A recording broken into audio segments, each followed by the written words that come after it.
This is a mic test.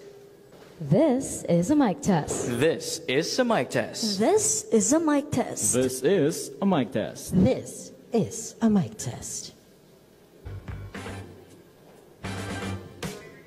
Ayan, sa pagpapatuloy po ng ating programang Shout Out ng Bayan. Ayan, bida naman po ang mga nagsipagtapos. Oy, palakpakan naman para sa 2024 to 2025 school year. Yes naman sis, kaya naman bukas na po ang ating linya para sa mga graduate callers para sa ating end of school year shoutout. Ayan. Ay, ayan, Diyos ko, may caller agad tayo. Caller agad? Ayan, hello, ayan, pangalan at anong shoutout mo? Hello po, ako po si Jonas. Hi, Shoutout hello, sa mga high Jonas. school classmate ko na mahilig mag-pattern, nagplano, nag-assign, na-excite, ayun, di natuloy. Nag-drawing. Diyos ko naman. Puro plano.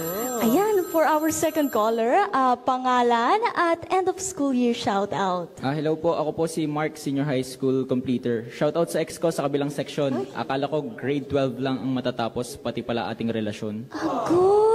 Oh my Yan, God. congratulations po. Maraming salamat sa lahat ng callers. Tutok po ulit mamaya para sa late night edition ng Shoutout ng Bayan. Susunod na ang tambalang Yelvin, Mariel at Kelvin. Wala na po maglilipat ng estasyon dahil basta radyo, NSPC.